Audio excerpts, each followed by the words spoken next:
The small, elegantly carved wooden sign was the final touch to Evelyn Carter's new home office setup. It read simply, Carter Consulting, Land Use and Environmental Planning. She just finished mounting it discreetly beside her front porch in the quiet, upscale enclave of Verdant Valley Estates, ready to begin offering her specialized pro bono advisory services to local communities and nonprofits from the tranquility of her new home. That tranquility was shattered before the varnish on the sign was barely dry. Mr. Roger Grimshaw, the overbearing and notoriously inflexible president of the Verdant Valley HOA, was marching up her walkway, his face a thundercloud, flanked by two equally grim-looking HOA board members. "Ms. Carter!" Roger's voice boomed, startling a robin from a nearby dogwood tree.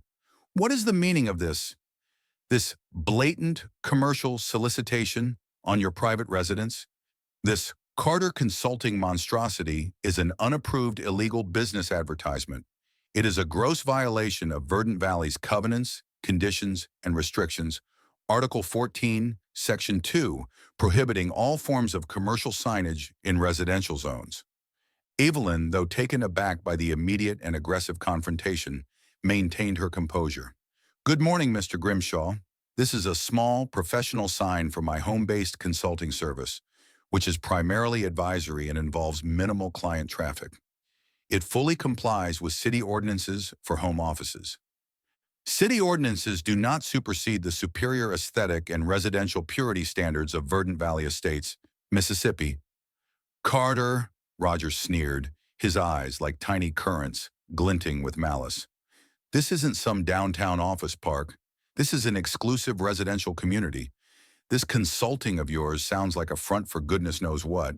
And this advertising trash," he gestured contemptuously at her new sign, "is an insult to your neighbors and an immediate depressant on property values." Before Evelyn could utter another word, one of Roger's companions, a hulking man named Butch, stepped forward with a can of thick black spray paint. With a vicious hiss, he completely obliterated Evelyn's carefully lettered sign, leaving a dripping, ugly black scar on the polished wood. The words "Get out" were then crudely added below the black blotch. "No!" Evelyn cried out, a wave of shock and fury washing over her. "That is my private property. You are committing vandalism. This is outrageous." "Outrageous!" Roger cackled, clearly reveling in the act of destruction. He then raised a megaphone, an instrument he seemed to wield with particular relish. "Attention, Verdant Valley residents."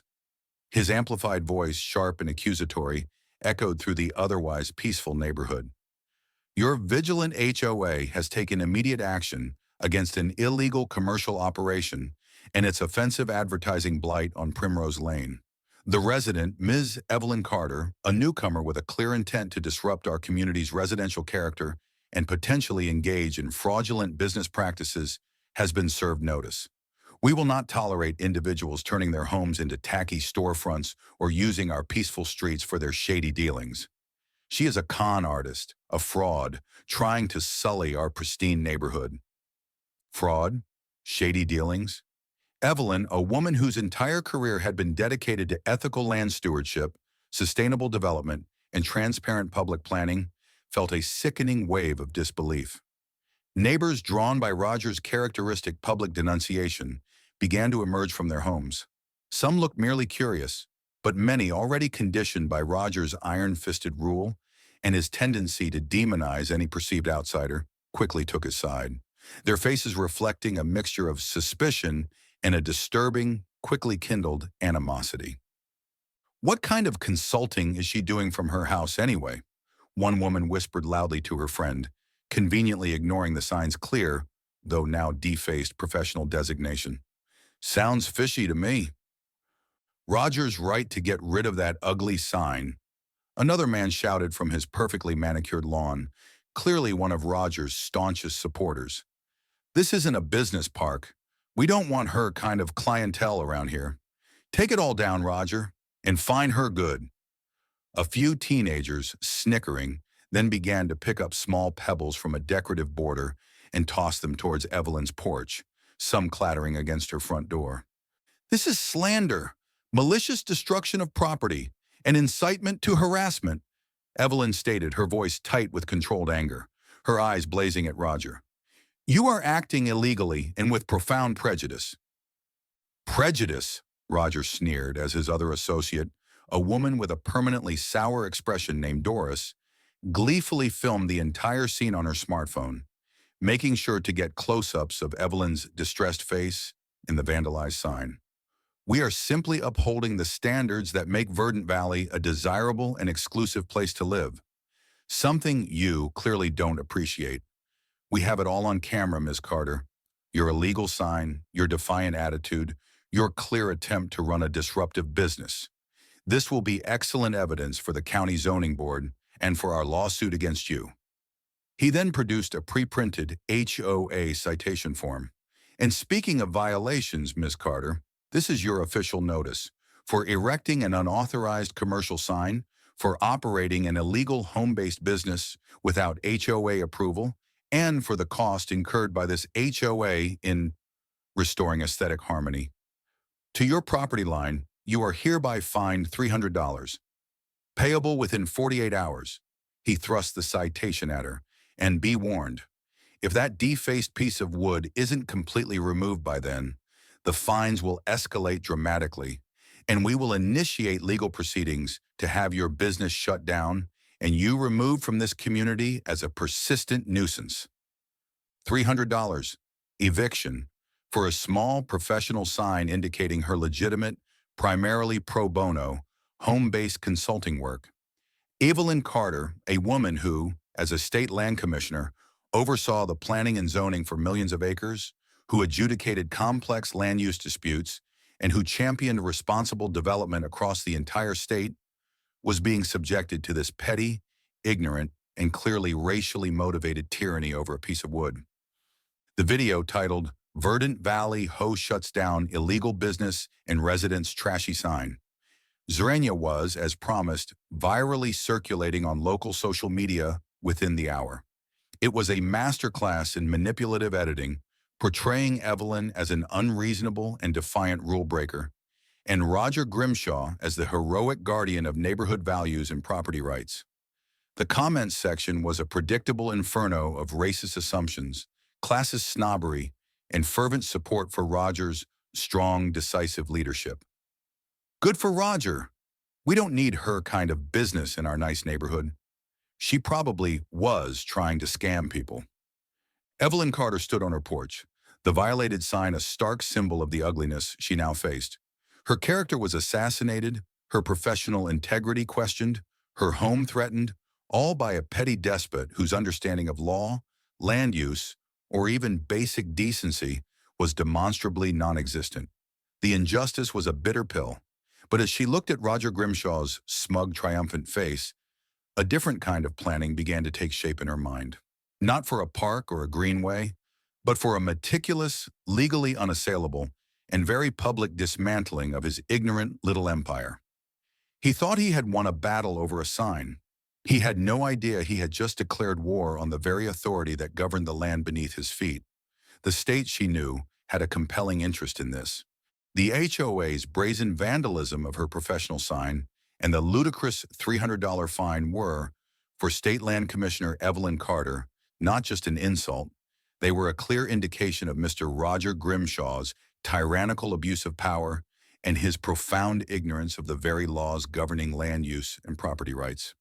While Grimshaw was busy on the Verdant Valley Estates HOA's website, posting self-congratulatory diatribes about his swift action to curb unsightly commercialism and protect our neighborhood's residential character, Evelyn was on a series of secure late-night video conferences. Not with a local attorney, but with the chief counsel of the State Land Commission, the State Attorney General's office, specifically the division dealing with public land trusts and HOA malfeasance, and her own formidable personal legal team. He spray-painted "Get Out" on your professional sign, called your pro bono environmental consulting a fraudulent business, and is fining you for it, all while claiming it's aesthetic remediation. Her lead personal counsel, a renowned litigator named Marcus Thorne, no relation to the general, just a coincidence of powerful names, had asked, his voice a low growl of disbelief and legal anticipation. Evelyn, this isn't just a crank HOA president on a power trip. This is actionable defamation, vandalism, trespass, and a potential violation of state statutes regarding professional practice from a home office. And that's before we even get to the HOA's potential misuse of its authority over common lands. Their initial official response was a letter so legally dense, so laden with citations of state land use statutes, zoning ordinances, and constitutional property rights, delivered via certified mail to Roger Grimshaw and every member of the Verdant Valley HOA board, that it should have induced immediate panic in any rational recipient. It demanded an immediate public apology, full restitution for the damaged sign, retraction of all defamatory statements, cessation of all harassment, and a formal review of HOA bylaws for compliance with state law. It also, ominously, requested full public access to all HOA financial records and meeting minutes pertaining to the management and upkeep of Verdant Valley's designated community parkland, a large tract of green space supposedly managed by the HOA. Roger Grimshaw received this letter and, in a display of spectacular hubris, publicly tore it up at an emergency HOA Community Defense Strategy meeting held in his oversized, ostentatiously decorated living room. "Look at this, my loyal board," he'd bellowed, scattering the shredded pieces like confetti. "The sign-painting shyster from Primrose Lane is now trying to bury us in legal mumbo-jumbo from her big city lawyer friends. She's threatening us. She's questioning our management of our park. She thinks she can intimidate the Verdant Valley HOA. We will not yield. We will fight this fraud. We will protect our beautiful, exclusive community from her bureaucratic terrorism." His community defense strategy quickly devolved into a campaign of escalating harassment and an attempt to thoroughly discredit Evelyn before any legal action could gain traction. He launched Operation Verdant Purity, a neighborhood-wide initiative to identify and rectify all nonconforming aesthetic elements and ensure strict adherence to our community's founding principles of visual harmony and residential exclusivity. This, of course, was a thinly veiled pretext to make Evelyn's life a living hell. The HOA Aesthetic Compliance Squad, now officially chaired by Mildred, the videographer, who had been promoted to Director of Visual Harmony, and featuring Gary, the spray painter, as Chief Remediation Officer, began to prowl Verdant Valley, issuing a flurry of violation notices, the vast majority of which landed on Evelyn's doorstep. Her tastefully understated wind chimes were now noise pollution. The native wildflowers she was cultivating in a small section of her yard to attract pollinators were uncontrolled weed growth. Even the color of her garden hose was deemed non-compliant with the approved Verdant Valley outdoor implement palette, beige, forest green, or muted gray only.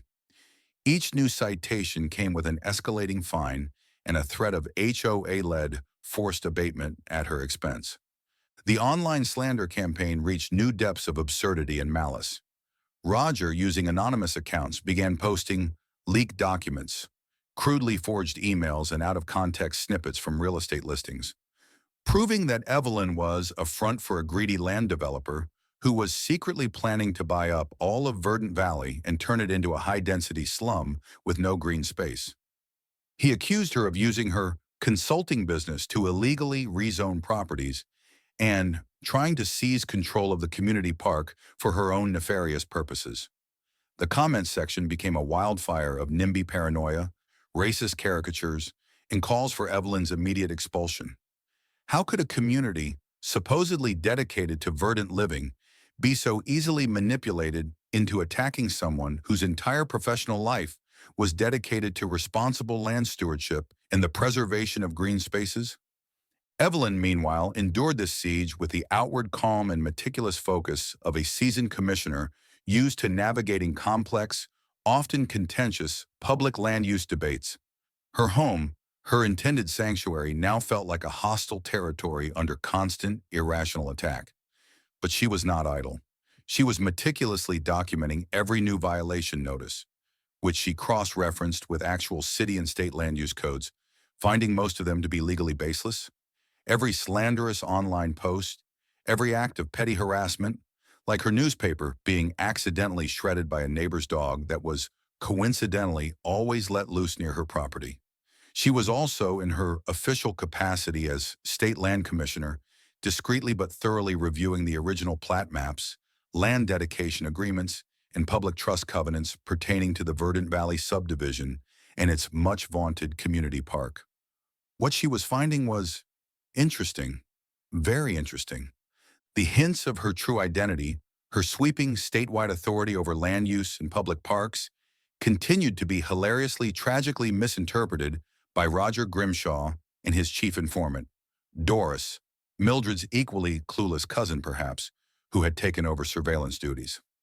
One afternoon, a convoy of three official-looking state land commission vehicles, a survey truck, a geologist's van, and a sedan carrying several stern-faced individuals in state park ranger-style uniforms, made a very public, very thorough inspection of the Verdant Valley Community Park and its surrounding public easements.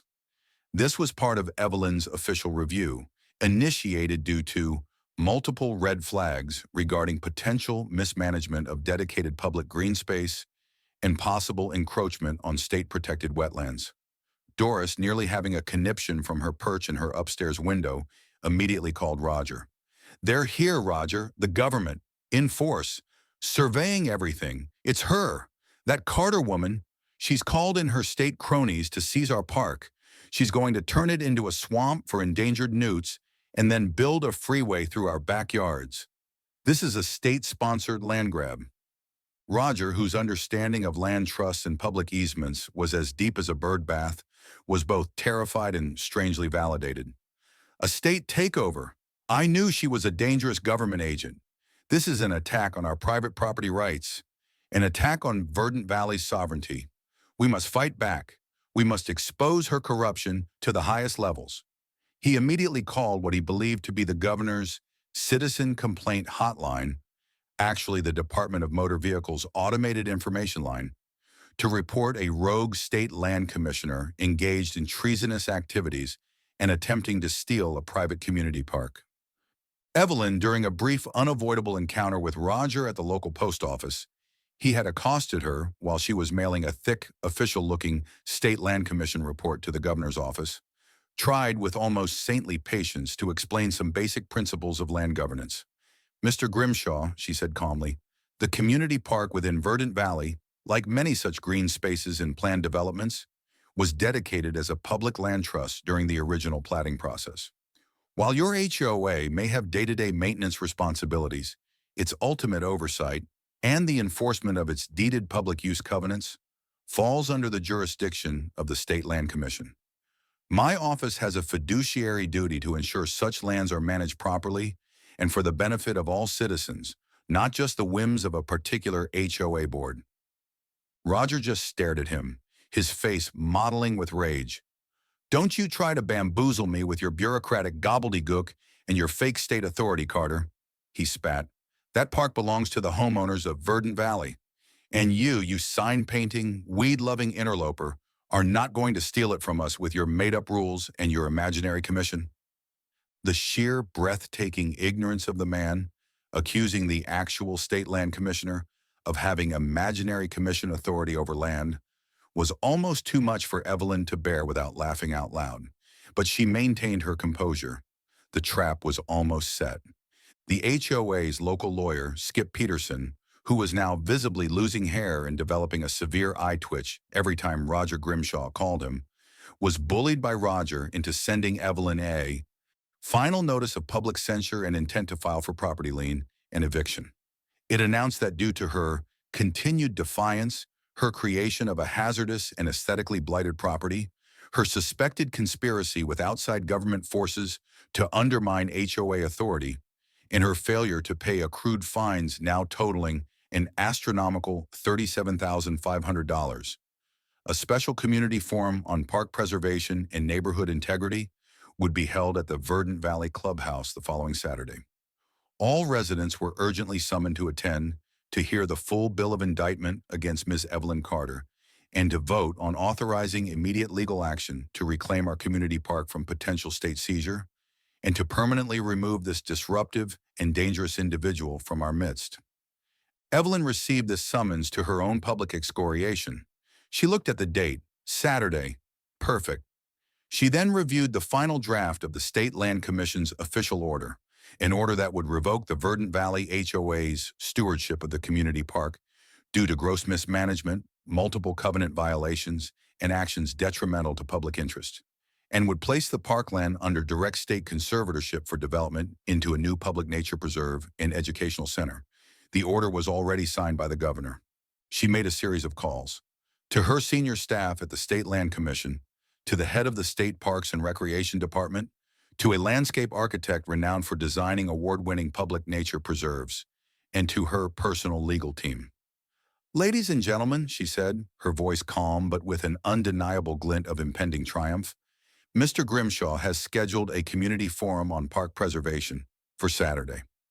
I believe it would be an excellent opportunity for the State Land Commissioner to make a rather significant announcement regarding the future of Verdant Valley's green spaces and to introduce the community to the new management.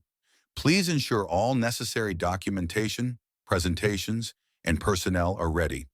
It promises to be a most transformative meeting." Roger Grimshaw was planning to save his park from a phantom threat. Evelyn Carter, State Land Commissioner, was preparing to save the park from Roger Grimshaw. The Verdant Valley Estates clubhouse was packed to the rafters, a cauldron of HOA-stoked indignation. Roger Grimshaw, resplendent in his HOA president blazer, stood at the podium, basking in what he believed was his imminent, glorious victory over the sign-painting, park-threatening Miss Evelyn Carter. He had just concluded a rambling 90-minute diatribe detailing Evelyn's manifold violations, her blatant disrespect for community standards, and her suspected conspiracy to undermine our beautiful neighborhood park. The local cable access station, invited by Roger, was dutifully filming. "And so, my fellow Verdant Valley homeowners," Roger thundered, his face flushed with self-importance, "I now call for a formal HOA vote. Firstly, to impose the full escalated fine of $5,000 on Miss Evelyn Carter for her illegal signage and continued defiance. Secondly, to authorize our legal counsel to immediately file for her eviction as a public nuisance. And thirdly," he paused for dramatic effect, "to grant your HOA board emergency powers to take all necessary actions to protect our beloved community park from any further encroachment or subversive consulting activities." A ragged cheer went up from his core supporters. Just as he was about to call the ayes, a calm, clear voice cut through the charged atmosphere. "Mr. Grimshaw, before this assembly engages in any further actions that are not only legally baseless, but potentially constitute a gross misuse of HOA authority and a violation of state law, I request the floor as a matter of significant public interest directly pertaining to the land you are discussing." All heads turned. Evelyn Carter stood at the entrance of the clubhouse. She was not disheveled or intimidated. She was impeccably dressed in a dark, authoritative pantsuit, her demeanor one of serene, unshakable confidence. Flanking her were three equally composed individuals: a distinguished older woman carrying a thick portfolio of official-looking documents, a sharp-eyed man in a suit who exuded legal gravitas, and a uniformed state park ranger whose presence alone seemed to suck the bluster out of the room. Roger Grimshaw stared, momentarily nonplussed by her, indeed, her entourage's commanding presence. "Well, well, Ms. Carter," he sneered, recovering his arrogance with an effort. "Decided to finally face your public censure, have you? And who are these associates? Your land consulting clients here to plead your pathetic case? Or perhaps the developers you're in cahoots with to ruin our park?" Evelyn ignored his taunts and walked calmly to the podium, her team taking seats in the front row. "Mr. Grimshaw, residents of Verdant Valley," she began, her voice not loud but carrying an inherent authority that instantly quieted the room. "You have, under Mr. Grimshaw's rather imaginative guidance, spent considerable time discussing my small garden sign and my supposed threats to your community park. It seems, however, that there are some fundamental misunderstandings regarding land ownership, public trust, and the actual legal authority governing such matters in this state." She then opened her briefcase and produced not a checkbook, but a set of large, rolled-up official state land plat maps and a bound volume clearly marked State of their state, Land Commission statutes, and public park dedications. She also displayed a prominently laminated official identification card. "My name is Evelyn Hayes Carter," she stated, her voice resonating with quiet power. "I am the duly appointed and Senate-confirmed State Land Commissioner for the great state of their state.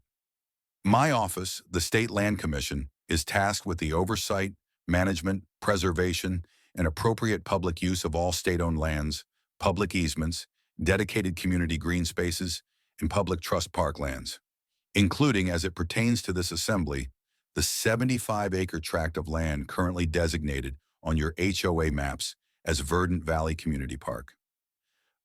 A collective gasp, like wind rushing through a canyon, swept through the clubhouse.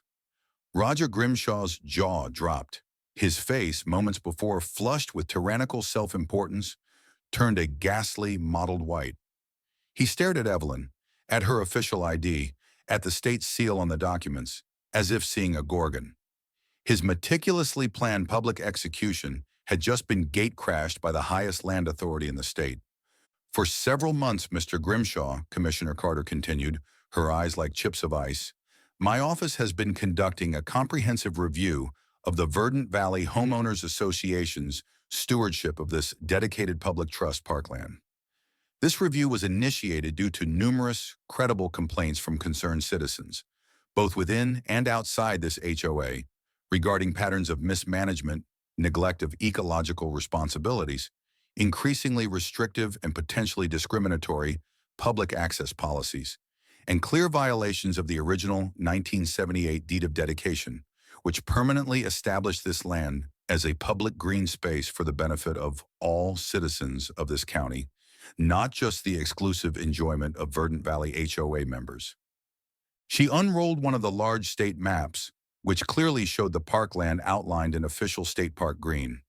"Your HOA's recent actions, Mr. Grimshaw, including the illegal vandalism of my private property, your campaign of public slander and harassment against me for a simple lawful home office sign, and your board's clear pattern of arbitrary and abusive governance, have only served to confirm our gravest concerns about this HOA's fitness to continue as a responsible steward of valuable public land.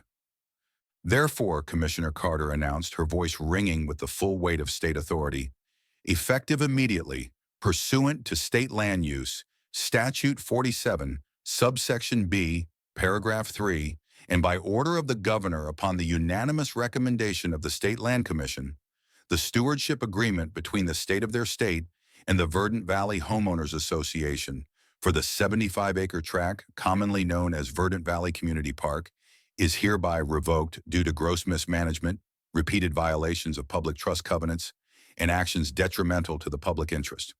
She paused, letting the bombshell land. "This parkland will revert to direct state control. It will be immediately incorporated into the state park system and will be redeveloped and managed as the Verdant Valley State Nature Preserve and Environmental Education Center. It will be a sanctuary for native flora and fauna, a place for ecological research, and a beautiful, welcoming green space with free and open access for all citizens, 7 days a week." She then had an aid display stunning architectural renderings of the proposed nature preserve, lush, natural, with boardwalks, observation towers, and an educational pavilion.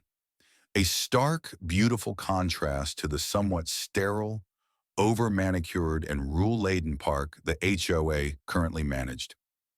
The clubhouse erupted into pandemonium. Roger Grimshaw looked like he was having a seizure, his face contorted in a mask of disbelief and terror. His supporters were aghast, realizing that their HOA, their kingdom, had just lost its crown jewel, its park, due to their president's vendetta against one woman and her garden sign. Many other residents, however, particularly those who had chafed under Roger's restrictive park rules or felt excluded, began to applaud, then cheer. "A state land commissioner!" one man yelled, shaking his head in disbelief. "Roger, you colossal, arrogant fool! You picked a fight with the state over a sign, and you lost us our park. You're not just fired, you're a public menace." Commissioner Carter raised a hand for quiet. "My office will, of course, work with a new, democratically elected and law-abiding HOA board in Verdant Valley should one emerge from the ashes of this current mismanagement to ensure a smooth transition for residents regarding other legitimate community matters. But the park is now, and will remain, under state protection and stewardship. She then looked directly at the crumbling Roger Grimshaw. As for your baseless fines against me, Mr. Grimshaw, and your threats of eviction, they are, of course, null and void. My attorneys will be in contact with you and your board regarding appropriate restitution for the damages and defamation I have suffered. Justice, sir, is about true ownership, true stewardship, and the unwavering protection of public good over private prejudice. The downfall of Roger Grimshaw was swift and absolute. He was overwhelmingly and very publicly ousted from the HOA presidency that very night in a chaotic emergency vote of no confidence.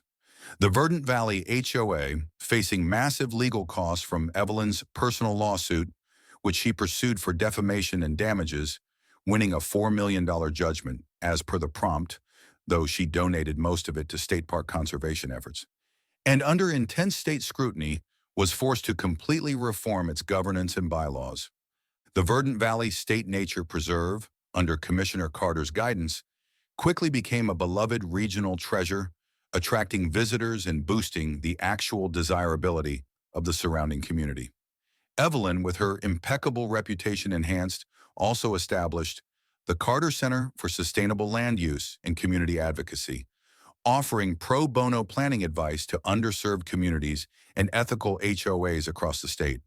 And yes, any individual with a documented history of abusing HOA authority or engaging in discriminatory land use practices was politely but firmly excluded from the center's advisory board. The final, uniquely fitting scene, several months later. The Verdant Valley State Nature Preserve is thriving. Families are picnicking, children are learning about ecology from state park rangers, and the air is filled with the sounds of nature, not HOA megaphones. Roger Grimshaw, a gaunt, solitary figure, is seen standing forlornly outside the new welcoming entrance to the preserve, the park he effectively lost for his community. He's holding a small faded plastic HOA no ball playing sign he must have kept as a pathetic memento of his former power. He looks at the vibrant public space, then at the sign in his hand, and a deep, shuddering sigh of regret escapes him. Evelyn Carter, perhaps leading a group of local students on a nature walk within the preserve, sees him from a distance but makes no gesture. Her voiceover calm and thoughtful. Land is a sacred trust. It connects us to our past, sustains our present, and holds the promise of our future.